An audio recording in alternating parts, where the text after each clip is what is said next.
Hello and welcome to Global Sports Care. I'm delighted to have my interview partner today, Dr. Ben Sinclair. The subject is a very interesting one because it's a hot topic.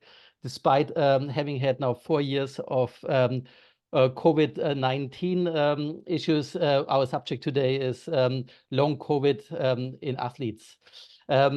Dr. Sinclair is the founder of the Finlay practice, which started in Birmingham, and this is one of his locations next to Leeds and London. Hello, Ben. Good morning, Markus, and thanks for having me on. Can you tell me a little bit about yourself and what got you interested in long COVID? Thank you. Yes, so I am trained as a GP in Britain, and I was practicing as a private GP and also working in the prison sector when I got acute COVID myself and became very unwell. I then tried to go back to exercise, but really struggled. And at that time, I was training for a triathlon. And then about 3 months later, I had a left-sided sort of neurological event, which I now know probably was a microclotting stroke, and I developed long COVID myself. Prior to this, I had an interest in allergy medicine and in immunology and chronic fatigue. And so I had to work my way out of this hole I'd fallen into with severe long COVID over the next 3 months to try and recover myself. And I'm a functional GP, so I looked at all kinds of both medical and non-medical and lifestyle issues to try and recover, and did a lot of research. I then found that I knew a lot about long COVID at a time in July 21 when not a lot of people knew what was going on. And so I then dedicated my clinical practice towards helping people with long COVID who were not being looked after. And so we started one of the first online long COVID recovery clinics. And I've now seen hundreds of patients and including younger people as well. Great. And obviously with long COVID, is there much research about what are the theories, what causes long COVID? Can you tell us a little bit about that? Yes, thank you. Well, long COVID really is the epitome of a very integrated illness. We didn't really know much about what was going on when it first presented. Lots of people were struggling with neurological problems, with fatigue being the biggest symptom that presented, and I myself couldn't even walk around the room without having to lie down. We now know from research from Dr. Laupheimer and Professor Pretorius in South Africa that long COVID primarily occurs through microbes. So it actually is almost a blood vessel disease, and this causes lack of oxygen to all tissues of the body, and as a result, we have all kinds of malfunctions in all systems. Primarily the allergy system. So mast cells become hypoxic, low in oxygen, and they then release their histamine and create all kinds of new allergy responses. They sensitize pain nerves. And we also have obviously hypoxic problems with the brain, which needs a lot of oxygen. And so we have neurological problems and dysautonomia, which is malfunction of the nervous system. But then we also have a big hit on the gut microbiome. And that's where my functional interest came in, because prior to getting long COVID, I was really interested in performance. We were looking after high-performing people in the business sector and also people who wanted to improve their athletic performance. And of course, the gut microbiome underpins all sorts of performance issues. And so you need to make sure you care for your gut microbiome. Some of those key bacteria involved in processing histamine or in the immune response get used up in acute COVID. If you don't put them back, then you're still vulnerable to all kinds of other inflammatory problems as a result of gut and gut dysbiosis. There's sort of 3 primary systems there that tend to go wrong. And when we look at people in a holistic, integrated way, we try to look at their symptoms, match up which system is more dominant, begin to control symptoms, but actually deal with the root cause, which primarily comes from this microclotting or an autoimmune. Okay. So obviously often it's not clear which symptom is the most prevalent. But would you say this all starts in the gut, or would you say it all starts with the clotting first, or is this unknown? Well, it's very interesting. I think they both happen simultaneously. So in an acute COVID infection, a lot of different bacterial subtypes get used up in the response to try and engulf and destroy and take out your COVID pathogens. But viral debris left over from the dead virus, and indeed lots of viral code spike protein left throughout the system. And so if you don't mount an immediate antibody response to that, that will stick around and will begin to cause microclotting. So we know that in acute COVID, people were dying not from lung problems, but actually from use clotting disorders and clogging up their pulmonary circulation, and that's why people were using oxygen to get it in.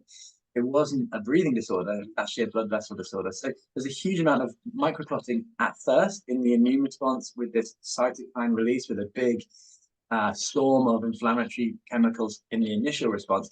But then with long COVID, what you find is that over time, the immune system gets worn down and stops producing a sort of healthy antibody response. And then also the microclotting continues. And if you have had acute infections maybe 1 or 2 times, plus some vaccinations, you're going to be producing a lot of COVID spike protein. And the risk of microclotting will increase. Now, I think you asked earlier about the evidence for these sort of things.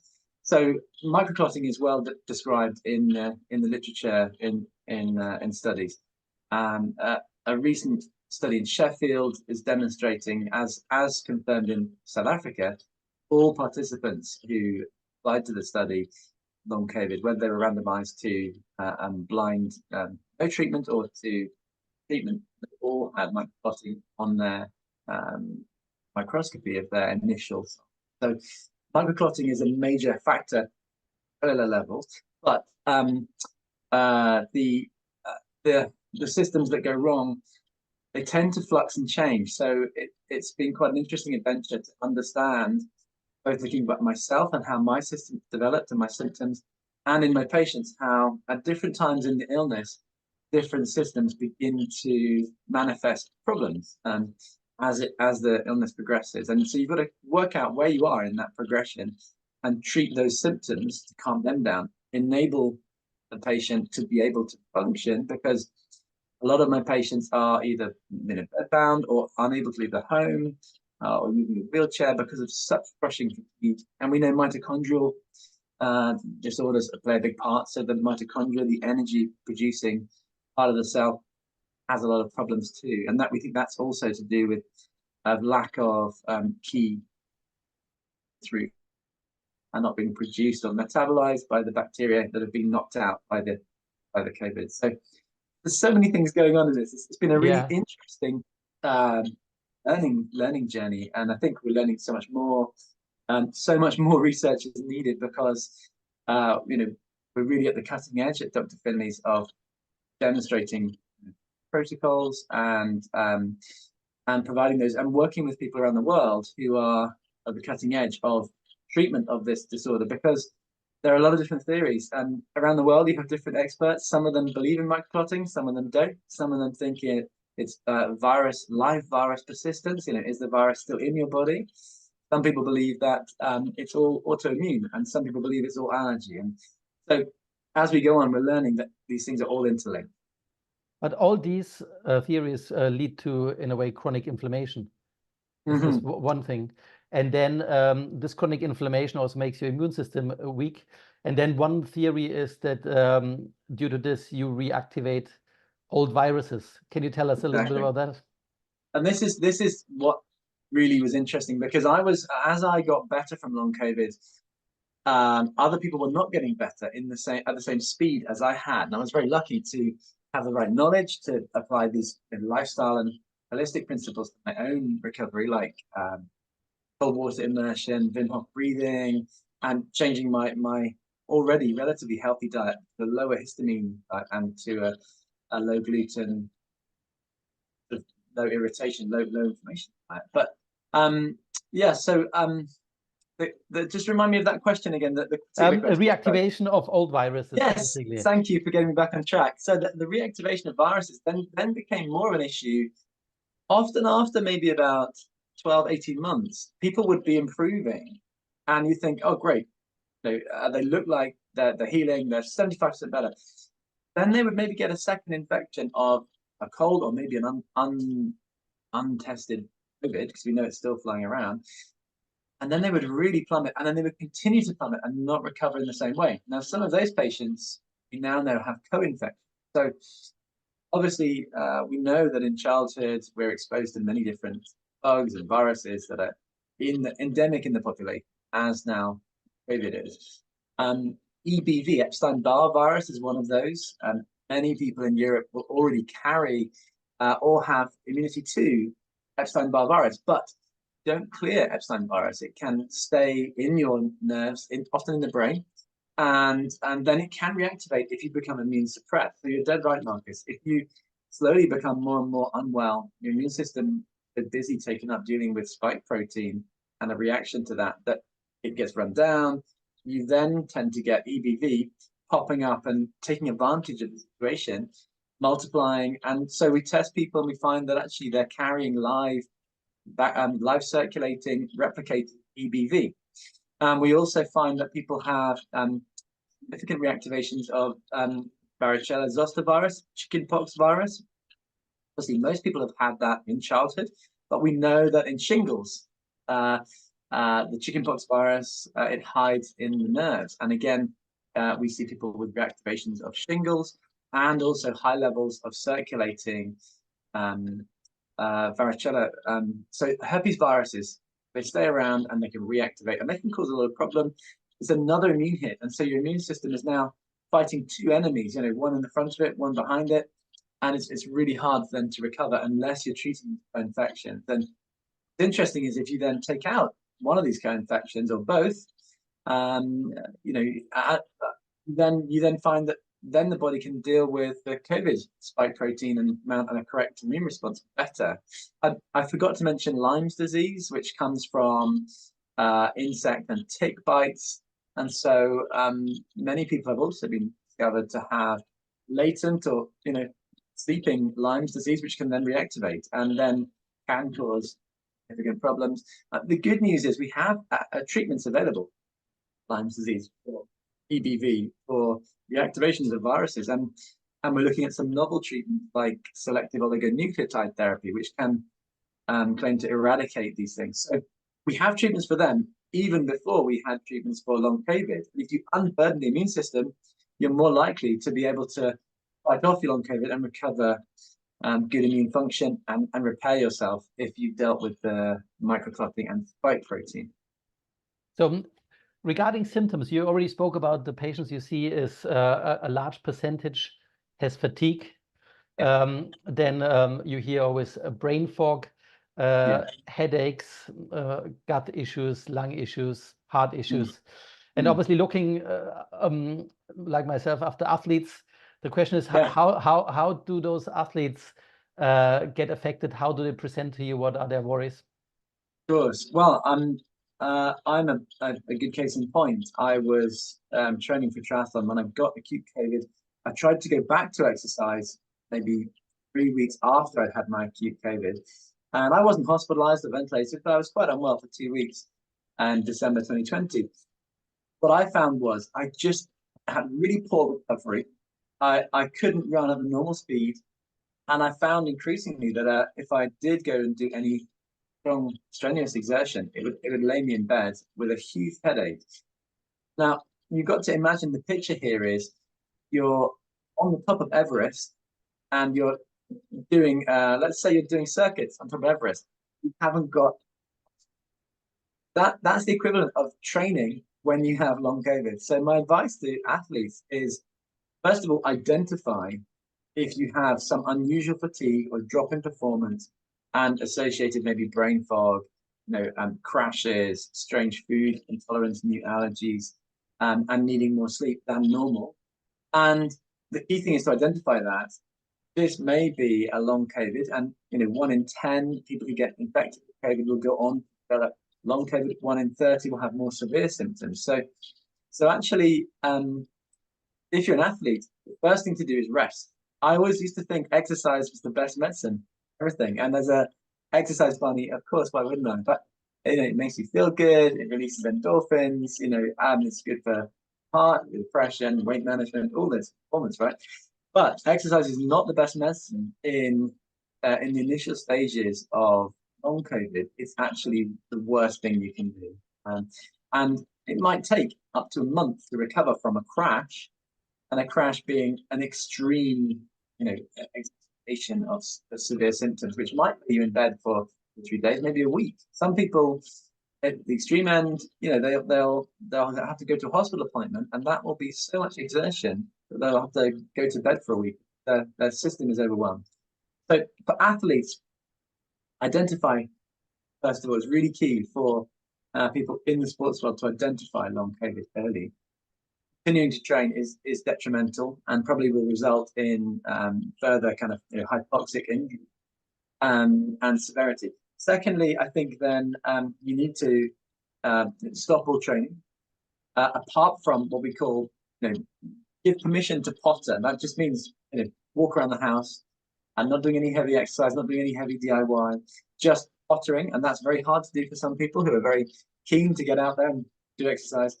And thirdly, when you feel better, don't just go back out for a run like I did, because you'll end up in bed.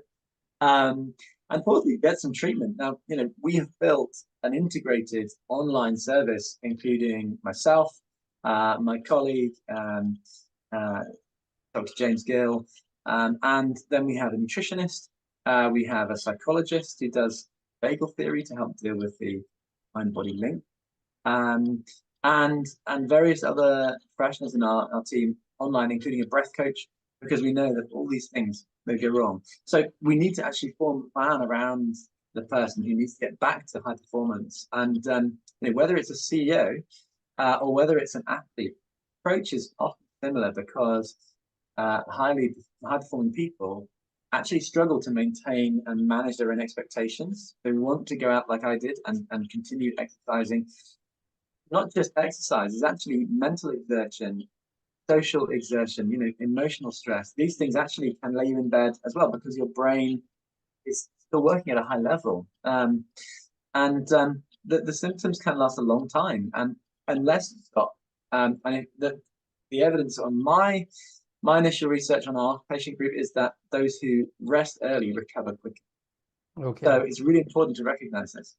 It's actually a good point, because I've also been reading that obviously type A persons, people who are always stressed and running around, obviously they're more prone actually to get long COVID, and also they probably are also the harder to recover, because they always want to do everything quicker and better earlier. Of course. And I think there's also, here's the thing, a type A person may be prioritizes performance and productivity over maybe self-care sometimes, and we're more vulnerable to neglecting our own health in favor of we're always driven by or pulled forward by something. I'm one of those people. I'm running a national company. I'm a busy guy. We grew 200% last year. So of course, it's hard to rein in those emotions. Also, the people around you and the expectations from family, from work, from friends, from colleagues, from your people in your sports team are also really important to manage, because those things can be very stressful. If there's expectation laid on you when you go into your bed and people don't realize you look normal, you might look fine, and yet what they don't see is all the sleep, all the preparation that you have to do just to deliver. I was, for example, if I had been doing this podcast when I had long COVID, I would have had to go to bed straight away after I did it, and I would sleep for 14 hours. And I would have had a huge migraine. Now, I never suffered from migraine before, but I now know I actually have a part of my right brain here that has had a hypoxic injury from a QEEG, which I just had. So, so we know that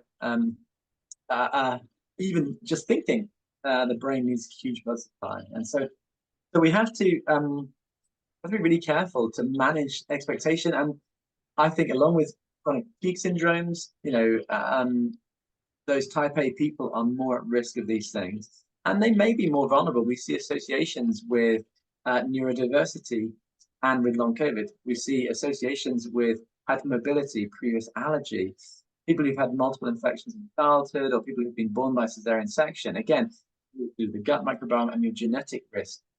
And I think, those people often are the geniuses, the productive people in society, but they tend to have more of a boom bust metabolism. Sleep is a huge important thing we need to address, and often people like that, they need less sleep. They probably still need to get quality sleep, but don't sleep properly, your cortisol levels go up.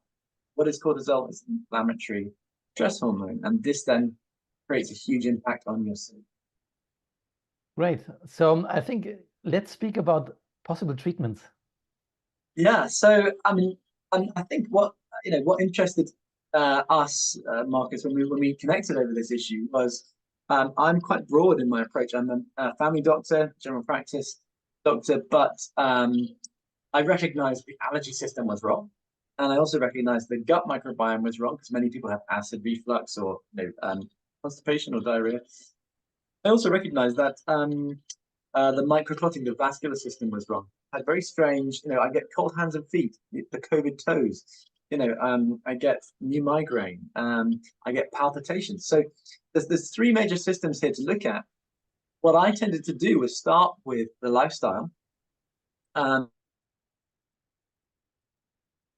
So there's a sort of anti-inflammatory lifestyle that I recommend in our treatment protocol through the clinic that will help everybody. And actually, this is good for any top exec, any athlete, any person who wants to well, to deliver the best performance in their body. So anti-inflammatory lifestyle, what's that about? It's about nutrition, making sure you optimize all the key nutrients. The key ones in long COVID being vitamin D, zinc, magnesium, vitamin C, and then other things like iron metabolism, B12 and folate are kind of key elements here that we can test for and improve. They then feed into the blood system, help us to create red blood cells, to repair, to reduce inflammation overall. Other things nutritionally we think about is what are we putting into ourselves. So we avoid ultra-processed food.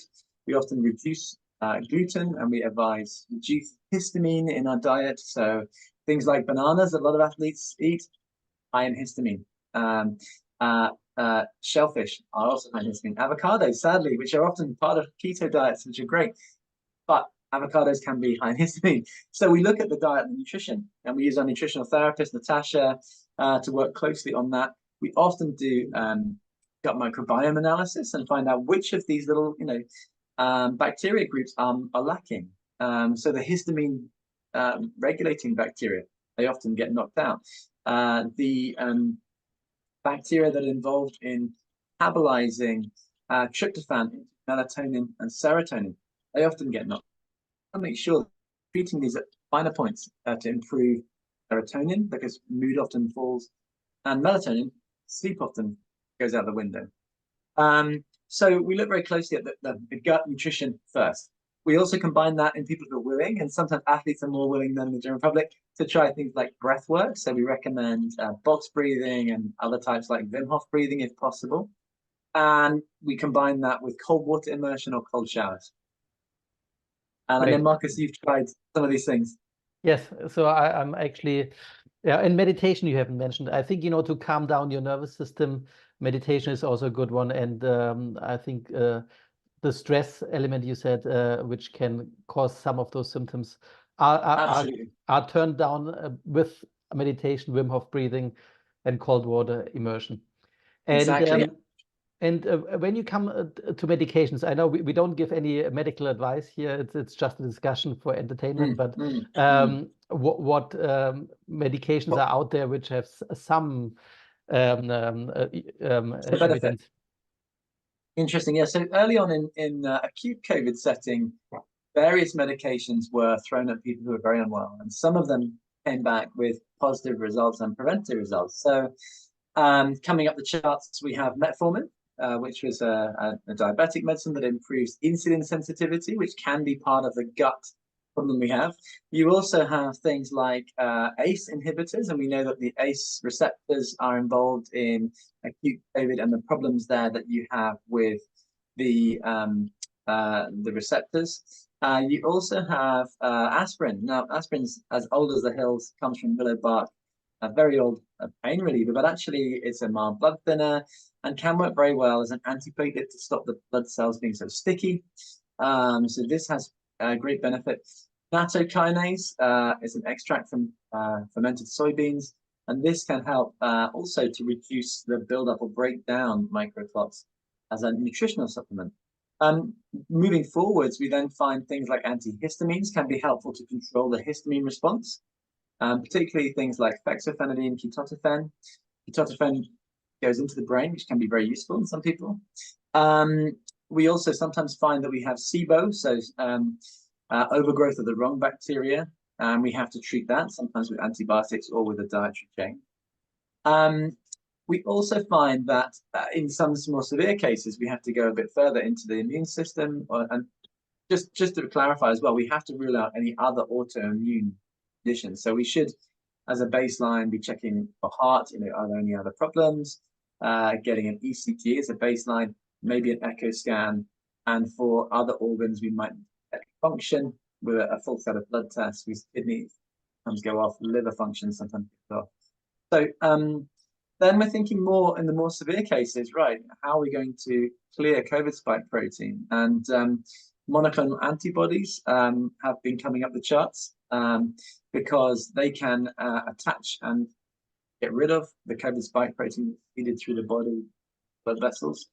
And we see some good results with that. I mentioned selective oligonucleotide therapy, SOT, which can target Lyme disease and EBV and other co-infections. Also can be useful, but is relatively in its infancy. There's not much known about it. And then stronger medicines that may help you to block the inflammatory response. Things like Maraviroc, which is a CCR5 inhibitor, which Bruce Patterson in the States has been using to good effect in some people to reduce levels of vascular inflammation, which is by VEGF, which is released when your CCR receptor is bound. So some of these things are becoming more and more, complicated, potentially more high risk. And then, of course, anticoagulation. So we are finding the triple therapy was recommended in the papers from South Africa from Stellenbosch. So we find that some people do require apixaban, aspirin, and clopidogrel, and maybe even solidexide to control the microclotting response that they're getting. And the list goes on. That is also lifestyle stuff, psychological work. You mentioned, on a basic level, maintaining your own emotions. I recommend journaling and gratitude, which is a strong psychological tool, right up to psychotherapy, which we deliver online using polyvagal theory to help identify the mind-body links and to control the dysautonomia and our sort of flight-fight response tends to kick off when we symptom or when we get a crash. You can dampen that down by training yourself into calming thinking, identifying negative. So there's so many allied things that you can do.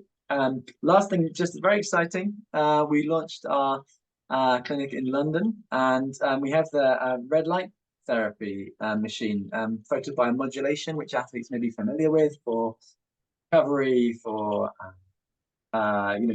restoration after a workout, or to prepare for a big session, maybe a triathlon. And this is also very good for any inflammatory condition, chronic fatigue, all kinds of inflammatory conditions can benefit from red light therapy. So this is the latest one that I've been looking at. Plus things like acupuncture, which can just help, globally to balance out the system. The list goes on, Markus. There's so many possibles. So, but to summarize, basically, COVID and long COVID is a complex disease, which basically has multiple facets, which can affect multiple systems. And therefore, I think the treatment is targeted to the individual. Absolutely. And because there's only limited research in some, obviously the starting point is always lifestyle, self-care, and those things. And as a last point, obviously you offer all those in your clinic. Absolutely. And that's your holistic approach. And Absolutely. So we're very holistic in the clinic. We're very integrated in our care. We don't just treat symptoms, we look for the root cause. And we've built a full range of people online and face-to-face who can help deal with that. In anyone who may be suffering, we're happy to have a call with someone, a discovery call, and I'm sure we'll be able to add something to their care. We'd always recommend being guided by a trusted physician in this area because it is so complex, and we are treating hundreds of people to help improve their recovery, and seeing people getting better like I did is incredibly rewarding, and it's great to see families, beginning to function again, people beginning to get their lives back, because so much is lost. And so we've actually created some educational resources for this. So we're talking to employers, and we're developing courses for people to understand long COVID and to understand how to help as a carer, as a patient, maybe as a CEO or as an athlete. And so please do check out our blog, our website, our TikTok videos, because we're constantly producing resources here to educate and to try and share the knowledge on what is a very complicated illness. Okay, thank you very much for your time. It was great. Maybe in a year or two we can repeat this and see what research has given us as more answers. Thank you very much, Thank you, Markus. Dr. Venn. Thank you.